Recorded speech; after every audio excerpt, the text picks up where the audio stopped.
Non mais au bout d'un moment c'est pas possible, enfin tu peux pas briller autant dans la vie. Eh oh, il se passe quoi? Ah, on va y aller à la salle de sport. J'arrive même pas à soulever tous mes livres. Bah je viens de tout porter pour faire la miniature.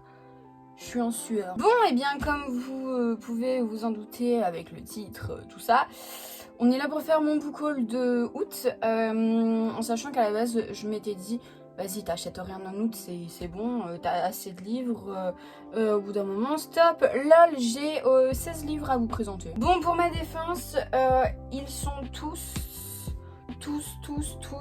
je vérifie en même temps, d'occasion. Je les ai achetés tous sur Vinted. Et non, du coup il y a un service presse, sorry. Voilà, en fait ce que je me dis à chaque fois c'est que ouais, si je l'achète pas maintenant, après ça se trouve je le retrouverai plus, ou alors il sera beaucoup plus cher et tout, parce que mine de rien je fais des super affaires sur Vinted, attention hein. Mais normalement mois de septembre, enfin je dis ça hein, on se connaît hein nous. Au mois de septembre mais n'importe quoi. Oh, mais je suis vraiment une connasse, je vous ai dit que c'était mon book haul de août, mais pas du tout, c'est mon book haul de septembre, on arrive en octobre, mon dieu, je suis perdue, j'ai une tache. Ça reste du dentifrice, c'est fort probable. Je disais que je pensais très fortement ne rien acheter au mois d'octobre, sauf que mois d'octobre, je retourne à Caen, qui dit Caen dit de Emmaüs.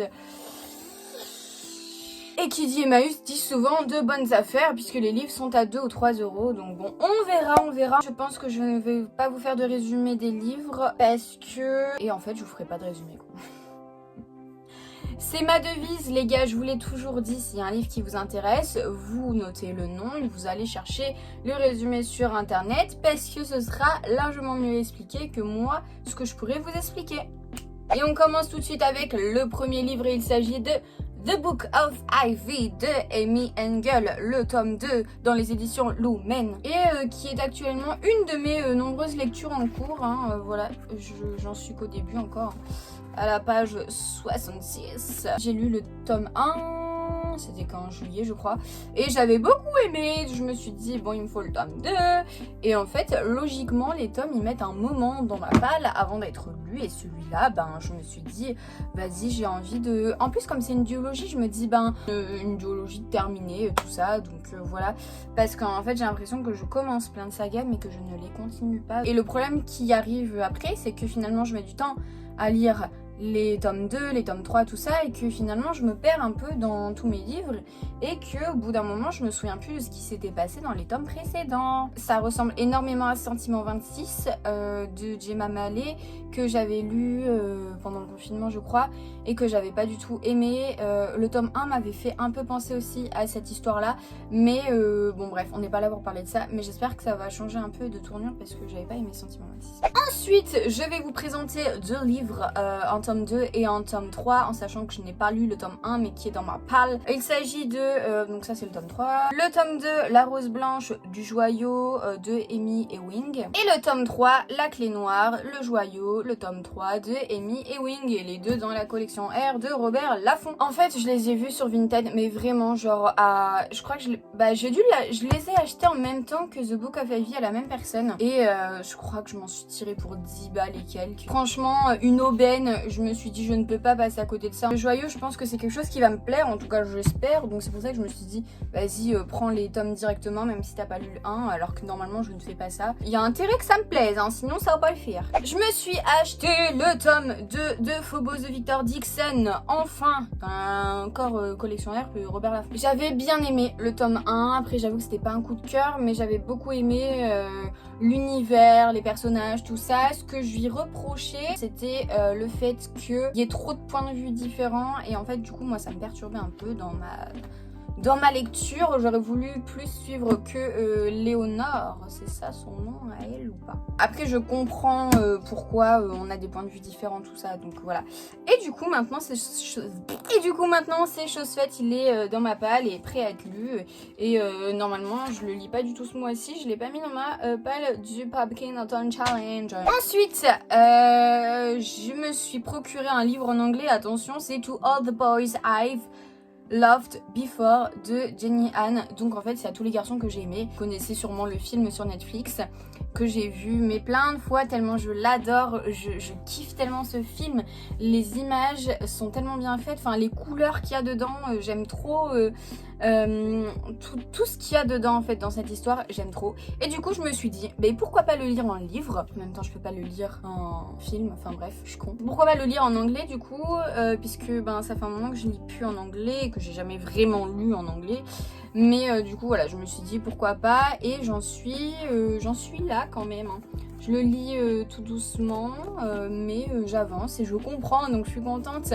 Mais surtout c'est grâce au film que je comprends et que je sais où l'histoire va, et voilà. Et c'est ce que j'avais fait avec Nos étoiles contraires, le premier livre que j'ai lu en anglais, le seul je crois en entier, que voilà j'ai lu. Et en fait ben comme c'était adapté du film, que j'avais vu le film, ça m'avait beaucoup aidé pour comprendre l'histoire et savoir où j'allais sans me perdre. Et je voulais absolument la version hardback avec cette jaquette là, pas avec celle du film du coup, mais avec la première. Donc voilà, je suis trop contente, je commence une petite collection de hardback. Bon, c'est rien que je vous montre parce que c'est pas énormément sublime, mais la jaquette elle est sublime, je l'adore, je le trouve trop beau, j'ai trop envie de le lire toute ma vie, il est trop bien. Donc voilà, si vous connaissez pas cette histoire, n'hésitez pas à aller voir le film sur Netflix, il est parfait. Ensuite, je me suis procuré Une flamme dans la nuit de Sabataïr dans les éditions Pocket Jeunesse, et je suis en forme aujourd'hui, je ne sais pas ce qui m'arrive. J'ai lu le premier tome au mois de mai, j'avais bien aimé, mais sans plus, il me manquait j'arrête pas de bouger avec le livre, je suis insup. Il me manquait surtout la description du monde que je trouvais importante et que du coup il me manquait dans le premier tome.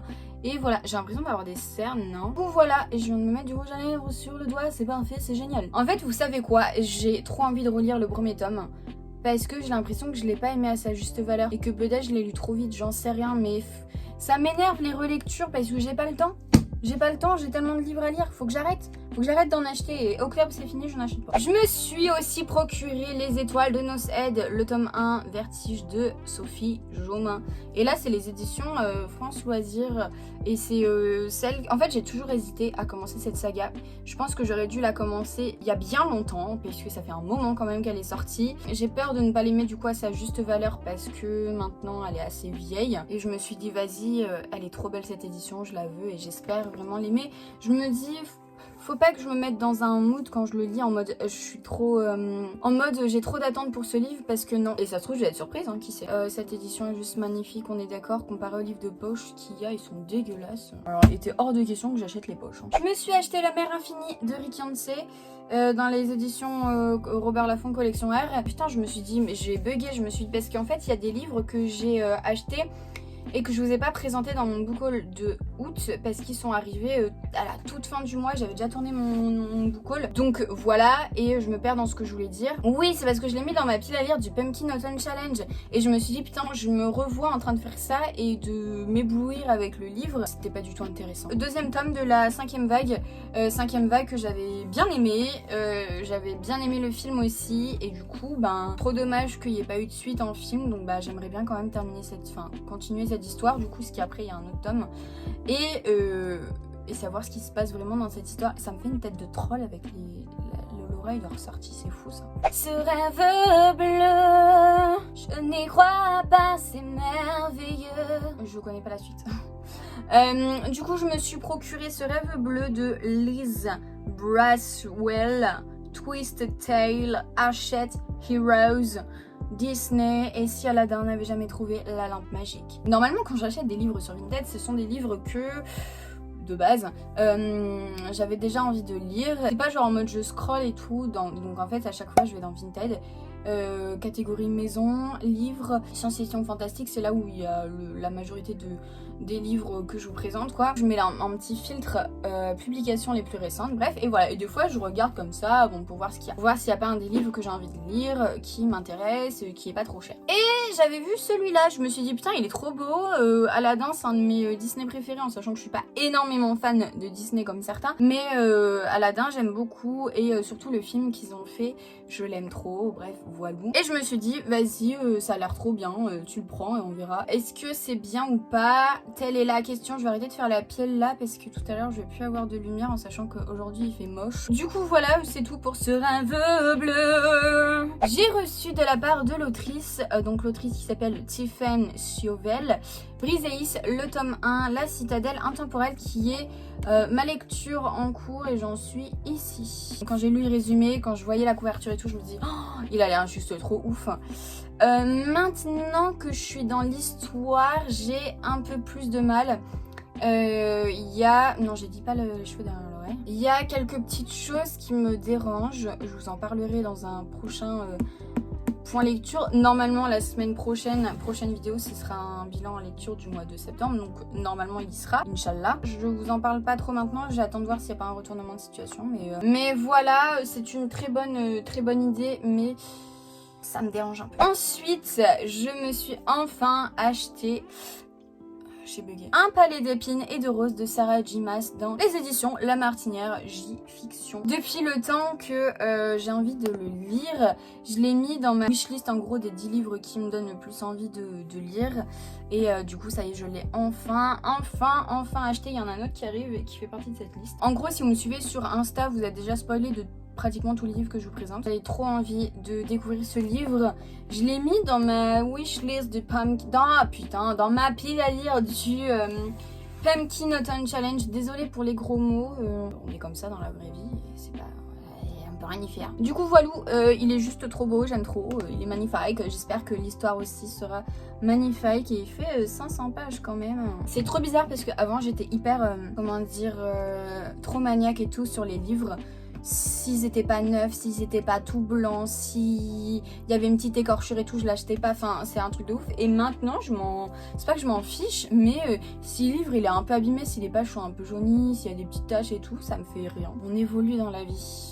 Faut retenir ça. Et du coup, aussi, qui était dans ma wishlist des 10 livres que j'avais trop envie de lire, Grisha de Lebardugo, dans les éditions Milan, dans un royaume envahi par les ténèbres, elle est la lumière que chacun attend. En fait, comme j'avais adoré Six of Crows, je me suis dit, bah, en fait, faut que j'achète Grisha et que je les lise, mais il faudrait aussi que je me trouve le tome 2 de Six of Crows que je n'arrive pas à trouver, ça m'énerve. Bon, à part si je l'achète en neuf, bien évidemment, mais c'est pas le but. Il est trop beau, j'adore, mais je m'attendais pas à ce qu'il soit aussi court, donc je pense que c'est un livre qui va se lire assez vite. Combien de pages, mon enfant? 338.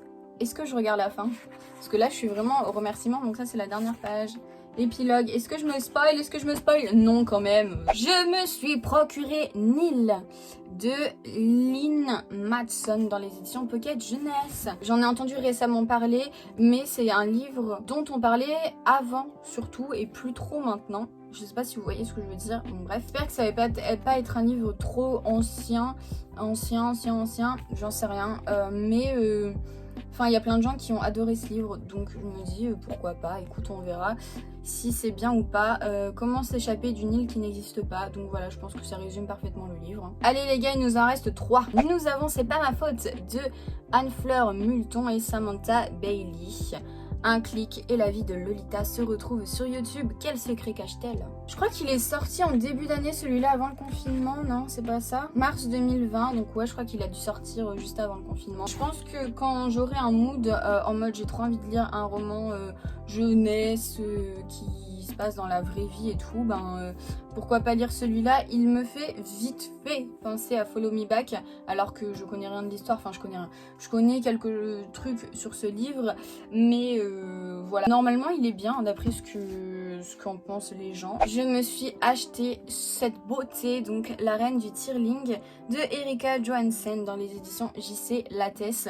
Je crois qu'aussi que Kimi de la chaîne Kimi Collection se l'est acheté, je crois qu'elle le présente dans son dernier book haul. Ce livre, alors j'ai une histoire avec ce livre, tenez-vous bien. Ça fait un moment que je le connais puisque je me l'étais acheté en espagnol quand j'étais en Espagne, donc en 2016-2017 quand j'étais en Erasmus. En fait à la base je croyais trop que c'était un livre espagnol puisque je l'avais jamais vu en France et tout, genre personne n'en parlait. Du coup je croyais trop que c'était un livre espagnol, donc je l'achète comme une bouffonne et après je me rends compte que c'est un livre anglais. Et en fait, je vois pas l'intérêt pour moi de lire un livre en espagnol si c'est à la base un livre en anglais. Non, du coup, si c'est un livre en anglais, je préfère le lire en français. Et en fait, je me suis rendu compte que c'était un livre anglais. Voilà, je me perds dans ce que je raconte encore une fois. Donc du coup, j'ai vendu mon livre espagnol et je me suis procuré cette beauté en français. Il est trop beau. Est-ce que ça serait pas plutôt de la fantasy adulte par hasard?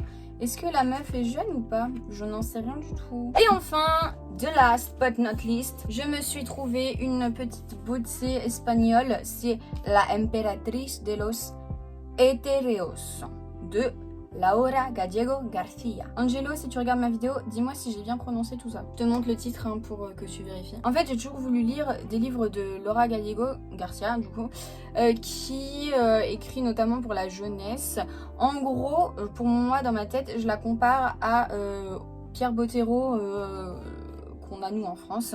Pour moi, c'est à peu près le même genre d'histoire, alors que j'ai jamais lu d'histoire de Laura Gallego, mais d'après ce que je voyais et tout passer, pour moi c'était à peu près similaire. Et du coup voilà, je l'ai trouvé, mais franchement les gars, je l'ai dû l'acheter 1 € ce livre, mais vraiment, ouais, je l'ai acheté 1 €. Et il est franchement en perfect état quoi, et là t'as la petite jaquette, est-ce que vous me voyez à travers? Je n'en sais rien, vu que moi je ne vois pas. Mais voilà, il est magnifique, il me fait penser à la Reine des Neiges. Beautiful book. Alors par contre, j'avais lu les résumés, mais j'ai totalement oublié, donc je ne saurais vous dire de quoi ça parle. Ça doit être du fantastique si mes souvenirs sont bons. Si c'est pas de la fantasy, c'est du fantastique, mais version enfant, enfin pas vraiment enfant, mais un peu comme Pierre Bottero quoi, donc je crois, hein, donc voilà. Ça y est, this is the end.